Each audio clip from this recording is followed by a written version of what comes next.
I think I can figure this out by looking around, but who here did dry January? Anybody do dry January?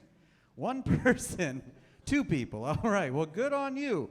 The rest of the crowd, it's a hard no, it looks like. Oh, well, no, that's good. Oh, solid. Yeah, you were like 1 month and that's it. I didn't do dry January. I'm not doing sober October. I did do Freaky February. If you don't know what Freaky February is, that's where you go to a Chinese restaurant in February and have a wacky mishap with a fortune cookie and then swap bodies with your mother. So that's for the 8 Freaky Friday fans here. So I am not Doug. I am Doug's mother.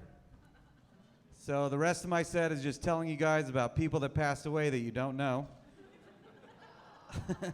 It's going to get real weird. It's my mom's favorite hobby. I travel a lot for comedy. I tell jokes all over the place. I have found that my favorite airline is Southwest Airlines. 2 people, cool. Yeah, it's not a very popular opinion. I hate that they're doing away with the seating system.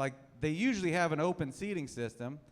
And if you're not familiar, there's an A group, B group, C group. And if you're lucky enough to get the alphanumerical combination of A1, that means you get to sit anywhere you like on the plane. And that's what everybody covets. Except for me, I prefer A2. Because that means I get to sit next to the person in A1 that thought they'd have the plane to themselves for at least 10 seconds. And I act very excited about it. I get real weird. I'm like, oh man, this is gonna be awesome. We're gonna be best friends. I ain't never been on a choo-choo in the sky before. Did you know my mama's the president of ice cream? Like, I don't even know what that means. I like to take off my shoes. Your neighbor loves that. Ask if you can draw your neighbor, you know. Pull out your laptop, watch a Fast and the Furious movie on the full volume, you know, while you point out all your favorite parts.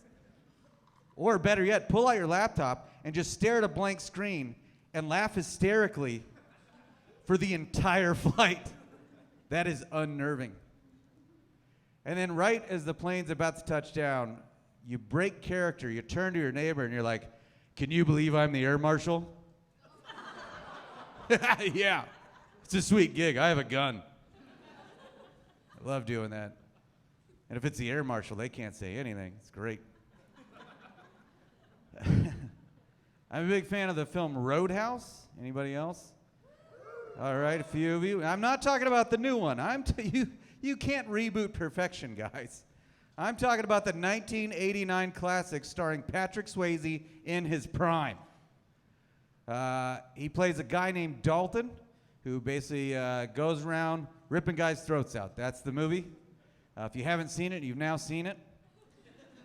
He's also sporting the greatest mullet the universe has ever known, while he wears more denim than a human should legally be allowed to wear.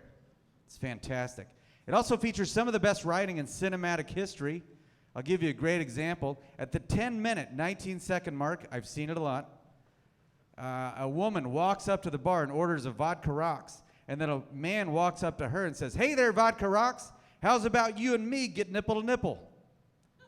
Yeah, that was the correct response.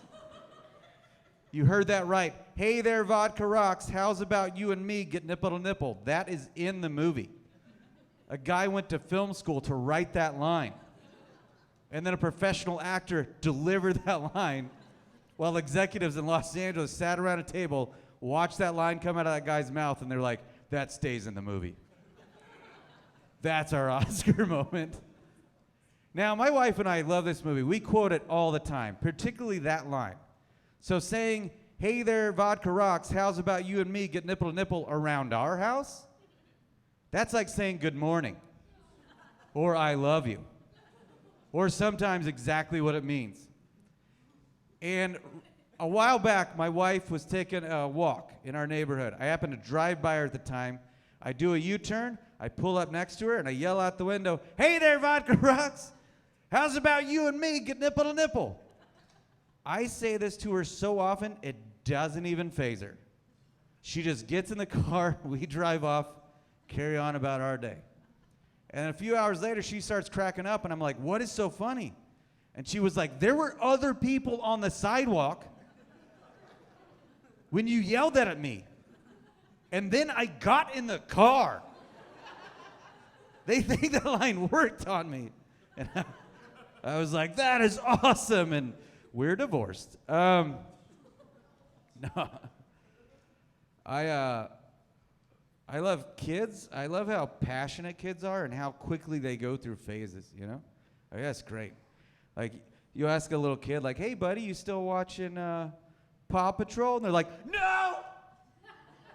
I don't watch Paw Patrol. I'm 5 years old. I watched Paw Patrol when I was 4. I watch Bluey now, you stupid boomer. Like, they get mad. It's intense. It's like so weird. Like, can you imagine having that same conversation with an adult friend of yours? Like, oh, hey, buddy, you still watching Acolyte? No! I'm 38 years old. I watched Acolyte when I was 37. I watched The Bear now. I do have friends like that. They're the worst.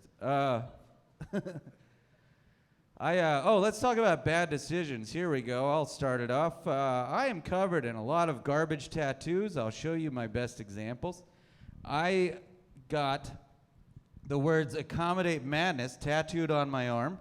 The first couple rows can see it, but they might notice that it is misspelled. Yeah, but I swear I did it on purpose.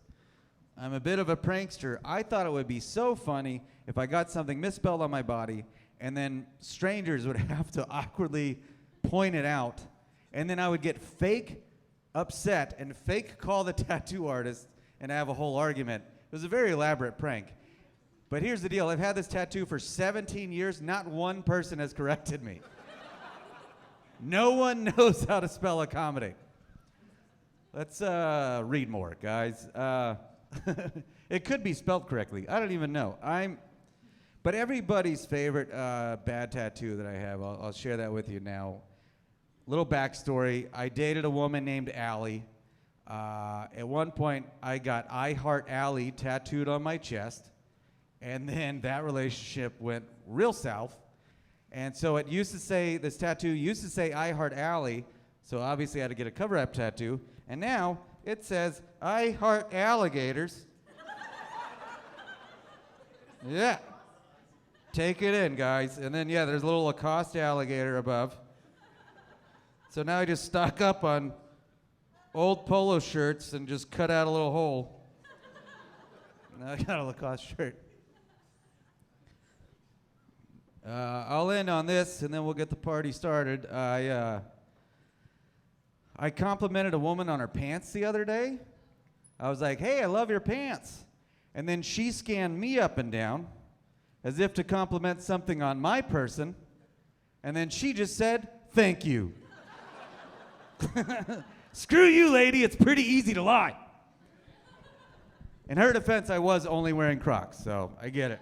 Hey, that's it for me.